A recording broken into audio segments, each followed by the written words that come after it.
राजस्थान के बाड़मेर में तेल निकालने वाली कंपनी केरन एनर्जी की पाइपलाइन लीक होने से कई किसान परेशान हैं। किसानों का कहना है कि खेतों में क्रूड ऑयल फैल गया है। इस मामले को लेकर विधायक डॉक्टर प्रियंका चौधरी से हमारे सहयोगी देवेंद्र सिंह ने खास बातचीत की है। क्या कुछ उनके द्वारा कहा गया, सुन लेते हैं।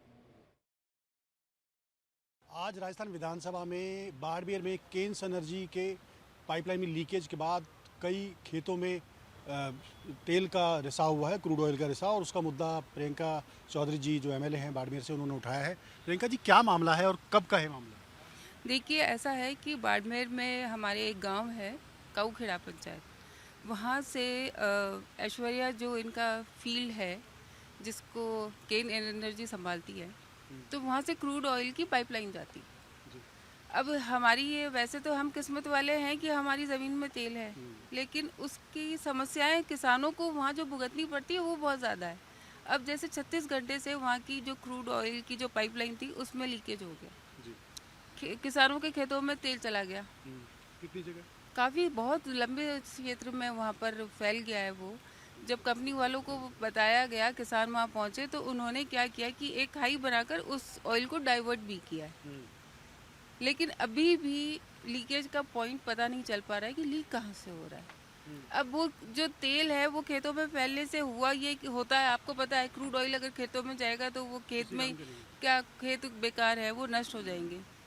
और ये केवल यही समस्या नहीं है, वहाँ पर ड्रिलिंग के लिए ज़मीन के अंदर ब्लास्ट किया जाता है। तो जब ब्लास्ट किया जाता है तो उससे जो किसान वहाँ रहते हैं आसपास के क्षेत्र में, वहाँ कंपन होता है, तो लोगों की टांकों में, हमारी ज़मीन में टांके हैं पानी के, उनमें दरारें आ जाती है, घर में दरारें आ जाती है। एक बार तो मैं खुद वहाँ थी उस क्षेत्र के अंदर, और ऐसा लगा जैसे भूकंप आया हो, तो इतनी ज़ोर से वो ब्लास्ट करते हैं। कौन लोग? कंपनीज जो ड्रिलिंग कर रही हैं, केन वेदांता है, वो ड्रिलिंग करते हैं।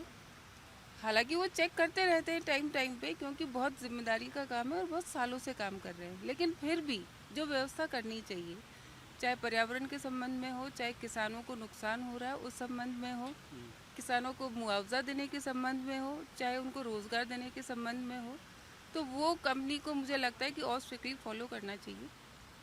और एक मैंने आज भी कहा सरकार से कि किसानों को मुआवजा दे, और साथ में एक निगरानी कमेटी बनानी चाहिए स्थानीय विधायक की अध्यक्षता में, ताकि वो टाइमली चेक कर सके, किसानों के जो हक की बात है वो वहाँ बोल सके। देखिए इंडिया डेली 24/7 अब आपके स्मार्ट टीवी पर। इंडिया डेली मौजूद है सभी डिजिटल प्लेटफॉर्म पर लाइव और लगातार। इंडिया डेली 24/7 हर दिन राष्ट्र को समर्पित।